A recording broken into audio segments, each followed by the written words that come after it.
باب نمبر 49 اس بات کا بیان کہ لوگوں پر ظاہر کے اعتبار سے احکام کا اجرا ہوگا اور ان کے اندرونی احوال کا معاملہ اللہ کے سپرد ہوگا۔ اللہ تعالیٰ نے فرمایا، پس اگر وہ توبہ کر لے، نماز قائم کرے اور زکوٰۃ دے تو ان کا راستہ چھوڑ دو۔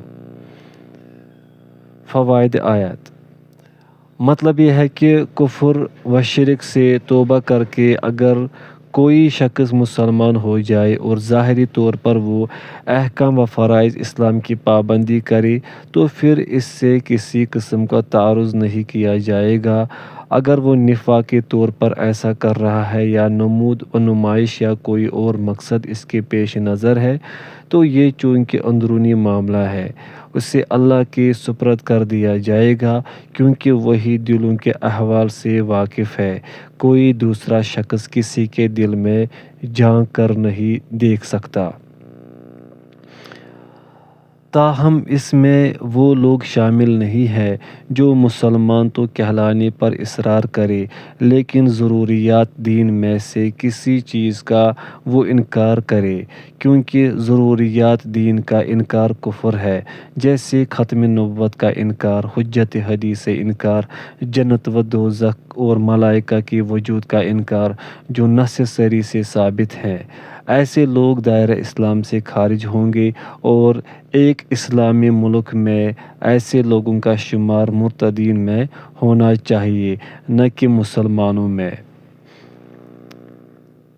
حدیث نمبر 391 حضرت ابن عمر رضی اللہ عنہما سے روایت ہے، رسول اللہ صلی اللہ علیہ وسلم نے فرمایا، مجھے حکم دیا گیا ہے کہ میں لوگوں سے قتال جہاد کرتا رہوں یہاں تک کہ وہ اس بات کی گواہی دیں کہ اللہ کے سوا کوئی معبود نہیں اور محمد صلی اللہ علیہ وسلم اللہ کے رسول ہے۔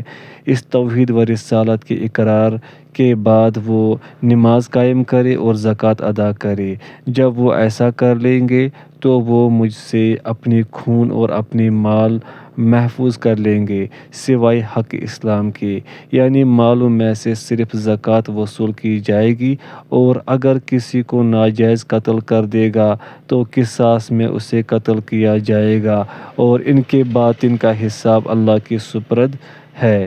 بخاری و مسلم۔ فوائد: اس حدیث میں ایک تو جہاد کا مقصد اور اس کی غرض و غایت کا بیان ہے، اور وہ ہے دنیا سے کفر و شرک اور طاغوت کی عبادت و حکومت کا خاتمہ۔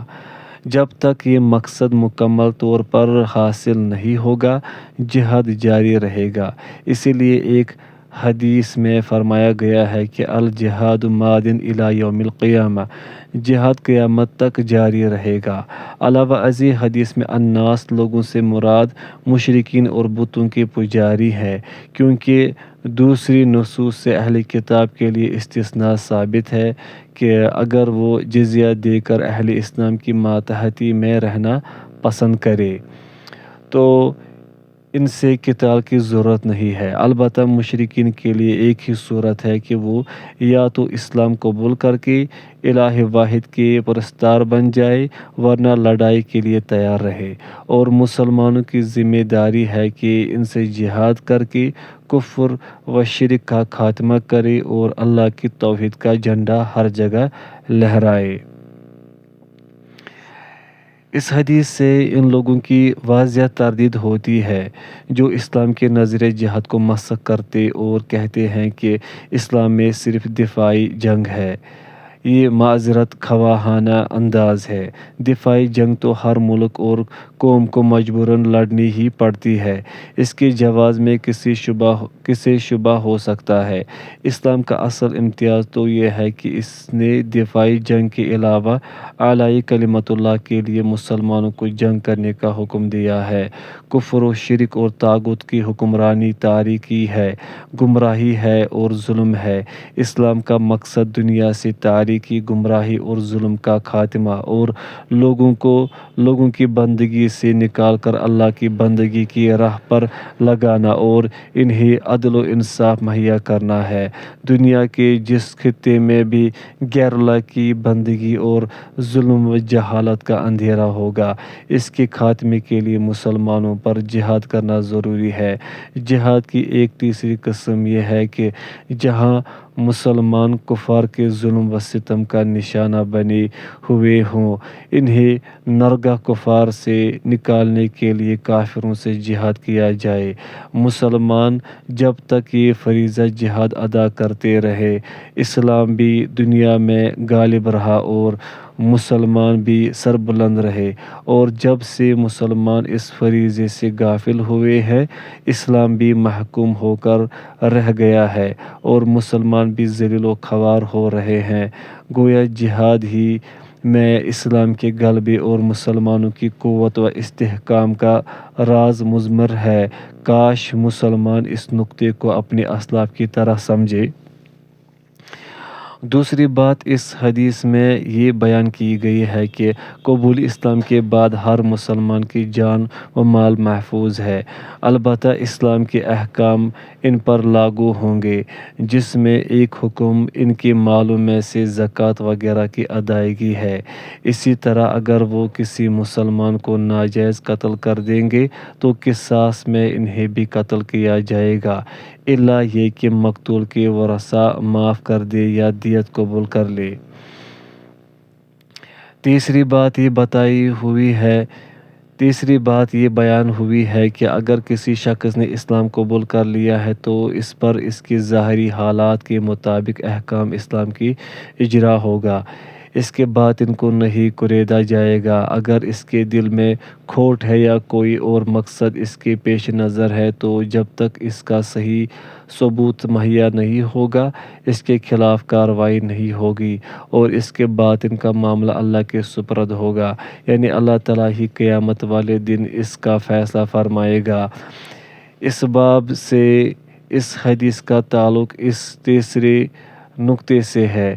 اس سے استدلال کرتے ہوئے بعض علماء نے یہ بھی کہا ہے کہ جو اہل بدعت توحید کا اقرار کرنے والے اور احکام شریعت کے پابند ہو، ان کی تکفیر جائز نہیں ہے۔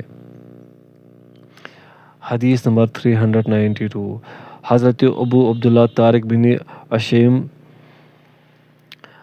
اشیم رضی اللہ عنہ سے روایت ہے کہ میں نے رسول اللہ صلی اللہ علیہ وسلم کا فرماتے ہوئے سنا کہ جس شخص نے لا الہ الا اللہ کہا اور اللہ کے سوا دوسرے معبودوں کا انکار کیا تو اس کا مال اور خون محفوظ حرام ہو گیا اور اس کے باطن کا حساب اللہ کے ذمہ ہے۔ مسلم۔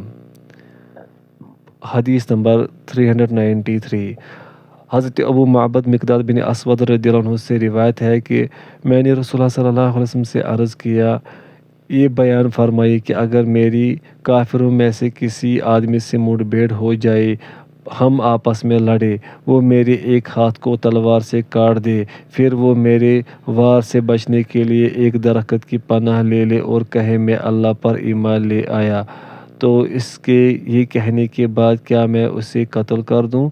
آپ نے ارشاد فرمایا، تم اسے قتل مت کرو۔ میں نے عرض کیا، اللہ کے رسول، اس نے میرا ایک ہاتھ کاٹ دیا اور ہاتھ کاٹنے کے بعد اس نے یہ کہا۔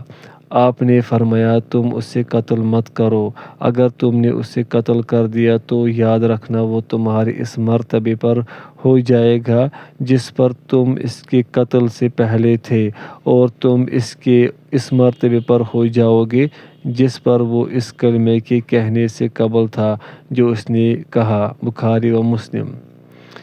وہ تمہارے مرتبے پر ہو جائے گا کا مطلب ہے اس کا خون محفوظ ہوگا اور وہ مسلمان سمجھا جائے گا، اور تم اس کے مرتبے پر ہو جاؤ گے کے معنی ہے اس کے وارثوں کے لیے بطور قصاص تمہارا خون بہانا جائز ہوگا۔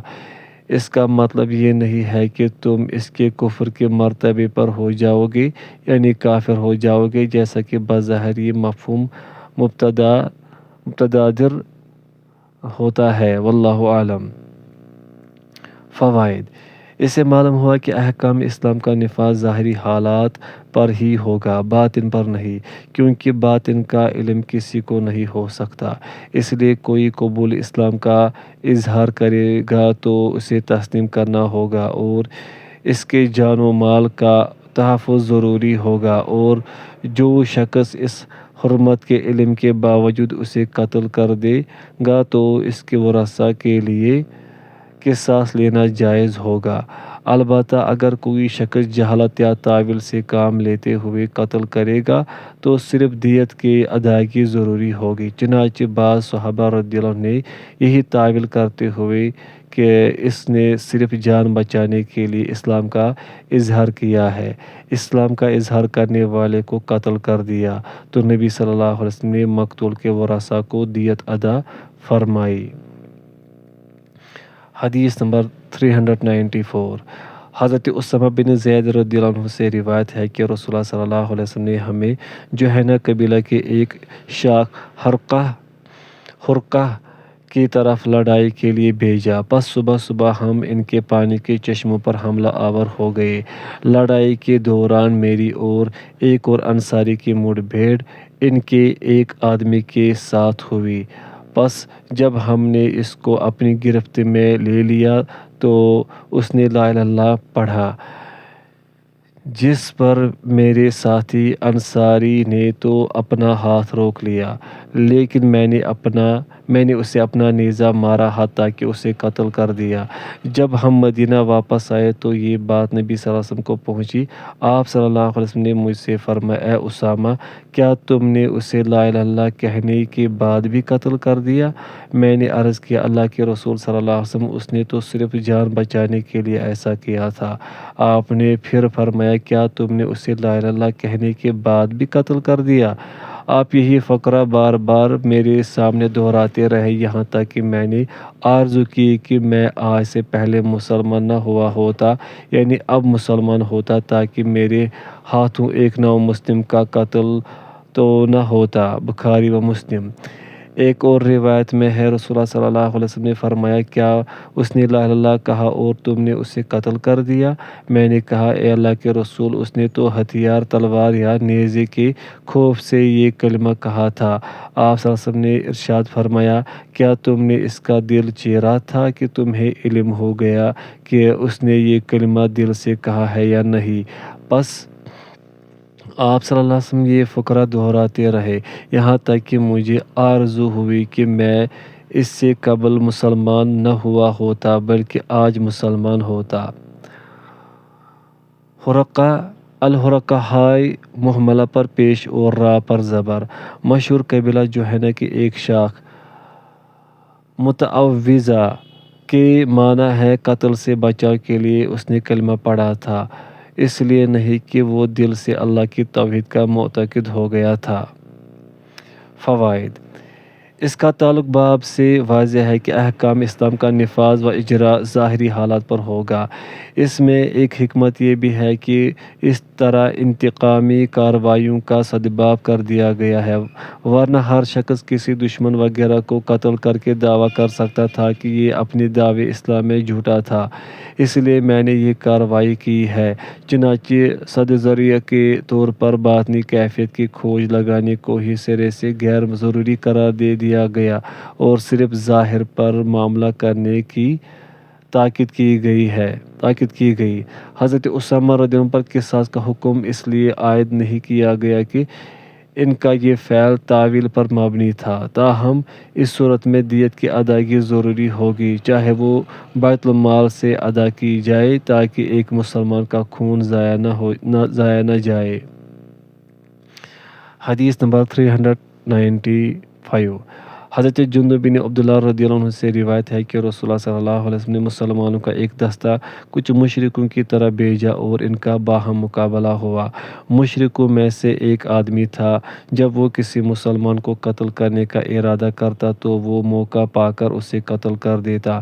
یہ صورتحال دیکھ کر مسلمانوں سے بھی ایک آدمی اس کی غفلت کی طاق میں رہنے لگا تاکہ موقع پا کر وہ اس مشرک کو قتل کر دے، اور ہم آپس میں گفتگو کرتے تھے کہ یہ اسامہ بن زید رضی اللہ عنہ ہے۔ چنانچہ جلد ہی وہ وقت آ گیا اور حضرت اسامہ رضی اللہ عنہ نے موقع پا کر جب اس کو مارنے کے لیے اس پر تلوار اٹھائی تو اس نے لا الہ الا اللہ پڑھ لیا، لیکن انہوں نے اسے اہمیت نہیں دی اور اسے قتل کر دیا۔ اس لڑائی میں مسلمان فتح یاب ہوئے اور خوشخبری دینے والا رسول اللہ صلی اللہ علیہ وسلم کی خدمت میں حاضر ہوا۔ آپ صلی اللہ علیہ وسلم نے اس سے حالات پوچھے تو اور اس نے بتلائے، یہاں تک کہ اس نے اس آدمی حضرت اسامہ رضی اللہ عنہ کا قصہ بھی بیان کیا کہ اس نے کیا کیا۔ آپ صلی اللہ علیہ وسلم نے انہیں بلایا اور ان سے پوچھا، آپ نے ارشاد فرمایا تم نے اسے قتل کیوں کیا؟ انہوں نے جواب دیا، یا رسول اللہ صلی اللہ علیہ وسلم، اس نے مسلمانوں کو بری تکلیف دی اور ہمارے فلاں فلاں آدمی کو اس نے قتل کیا، اور انہوں نے نبی صلی اللہ علیہ وسلم کے سامنے کئی نام بیان کیے۔ یہ صورتحال دیکھ کر میں نے اس شخص پر حملہ کیا۔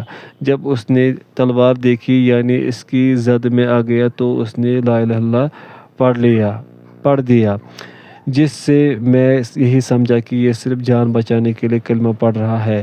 رسول اللہ صلی اللہ علیہ وسلم نے فرمایا، کیا تم نے اسے قتل کر دیا؟ انہوں نے کہا ہاں۔ آپ نے ارشاد فرمایا، جب یہ کلمہ لا الہ الا اللہ قیامت والے دن آئے گا تو تم کیا کرو گے، کیا جواب دو گے؟ حضرت اسامہ رضی اللہ عنہ نے کہا، یا رسول اللہ میرے لیے مغفرت کی دعا فرمائے۔ آپ صلی اللہ علیہ وسلم نے پھر فرمایا، جب قیامت والے دن یہ کلمہ لا الہ الا اللہ آئے گا تو تم کیا کرو گے؟ بس آپ سب یہ فقرہ دہراتے رہے اور اس پر کوئی بات زیادہ نہ فرماتے کہ جب یہ کلمہ لا الہ الا اللہ قیامت والے دن آئے گا تو تم کیا کرو گے۔ مسلم۔ فوائد۔ گزشتہ حدیث میں اور اس حدیث میں بیان کردہ واقعہ ایک ہی ہے، صرف بعض الفاظ میں اختلاف ہے اور تشریح بیان ہو چکی ہے، جس کا خلاصہ یہ ہے کہ کلمہ پڑھنے کے بعد قتل کرنا درست نہیں۔ حدیث نمبر 396۔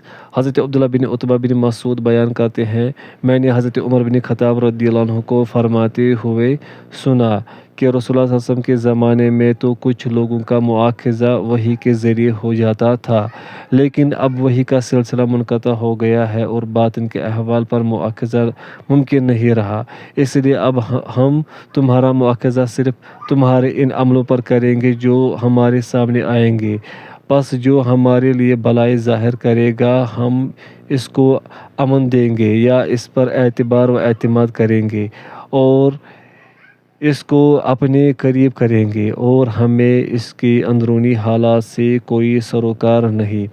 ان کا حساب اللہ تعالیٰ ہی ان سے کرے گا، اور جو ہمارے لیے برائی ظاہر کرے گا ہم اس سے امن دیں گے یا اس پر اعتبار کریں گے اور نہ اس کی تصدیق کریں گے، اگرچہ وہ یہ کہے کہ اس کا اندرونی معاملہ ارادہ اچھا تھا۔ بخاری۔ فوائد۔ اس سے بھی یہی بات ثابت ہوتی ہے کہ احکام کا اجرا ظاہری اعمال پر ہوگا، نہ کہ لوگوں کے ارادوں اور نیتوں پر، کیونکہ ان کا علم اللہ کے سوا کسی کو نہیں ہو سکتا۔ باب نمبر 50۔ خشیت الہی کا بیان۔ اللہ تعالیٰ نے فرمایا، اور مجھ ہی سے ڈرو، اور فرمایا اللہ تعالیٰ نے، بے شک تیرے رب کی پکڑ بڑی سخت ہے، اور فرمایا اللہ تعالیٰ نے، اور اسی طرح ہے تیرے رب کی پکڑ جب وہ کسی بستی کو پکڑتا ہے جبکہ اس کے باشندے ظلم کرنے والے ہوتے ہیں، یقیناً اس کی پکڑ نہایت دردناک ہے، بلا شبہ اس میں اس شخص کے لیے نشانی ہے جو عذاب آخرت سے ڈرتا ہے۔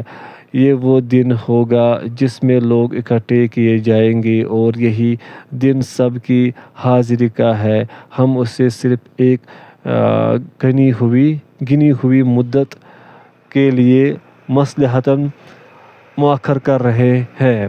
جب یہ دن آئے تو کسی کو اللہ کی اجازت کے بغیر یا رائے گفتگو نہیں ہوگا، پس بعض لوگ بدبخت اور بعض نیک بخت ہوں گے۔ جو بدبخت ہوں گے ان کا ٹھکانہ آگ ہے، ان کے لیے اس میں چیخنا اور پکارنا ہوگا۔ اور فرمایا اللہ تعالیٰ تمہیں اپنی ذات سے ڈراتا ہے، یعنی اس کو ناراض کرنے سے بچو۔ اور فرمایا اللہ تعالیٰ نے، جس دن بھاگے گا آدمی اپنے بھائی سے، اپنی ماں اور اپنے باپ سے، اپنی بیوی اور بیٹوں سے، ہر ایک کے لیے ایسی حالت ہوگی جو اسے دوسروں سے بے نیاز اور بے پرواہ کر دے گی۔ اور فرمایا اے لوگو اپنے رب سے ڈرو، بے شک قیامت کا بھونچال بڑی چیز ہے۔ اس دن تم دیکھو گے کہ ہر دودھ پلانے والی اپنے شیر خوار بچے کو بھول جائے گی اور ہر حمل والے کا حمل گر جائے گا، اور تم دیکھو گے کہ لوگ مدہوش ہیں، اور یہ مدہوشی نہیں ہوگی بلکہ اللہ کا عذاب بڑا سخت ہے۔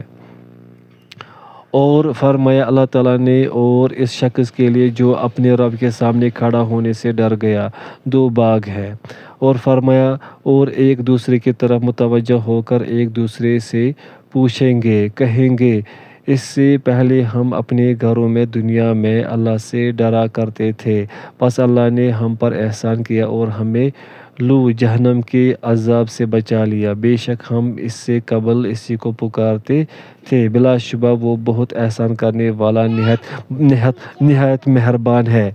اور اس باب میں بہت آیات ہیں اور مشہور ہیں، یہاں مقصود بعض کی طرف اشارہ ہی کرنا ہے جو کر دیا ہے۔ اس موضوع پر احادیث بھی کثرت سے ہیں، جن میں سے یہاں کچھ بیان کی جاتی ہیں، وباللہ التوفیق۔ حدیث نمبر 397۔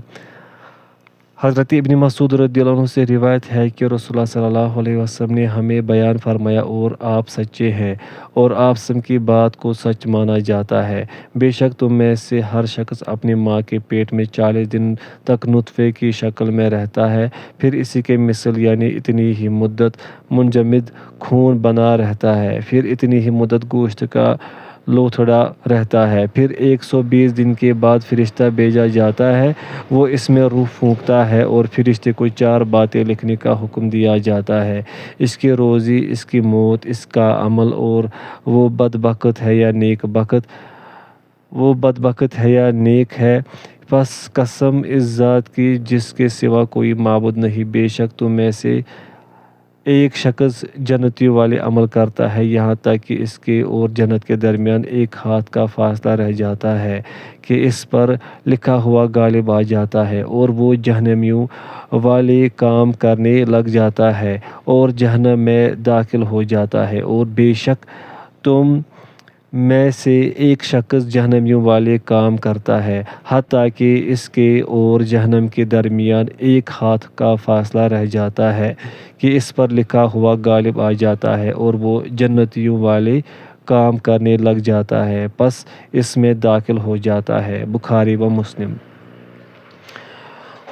فوائد: اس میں تقدیر کا مسئلہ بیان کیا گیا ہے جس پر ایمان رکھنا ضروری ہے، اور اس کا مطلب یہ ہے کہ اللہ تعالیٰ کو ہر انسان کے متعلق پہلے سے ہی علم ہے کہ وہ نیک ہوگا یا بد، جنتی ہوگا یا جہنمی، اور اس نے اپنے علم کے مطابق یہ سب کچھ پہلے سے ہی لکھ دیا ہے۔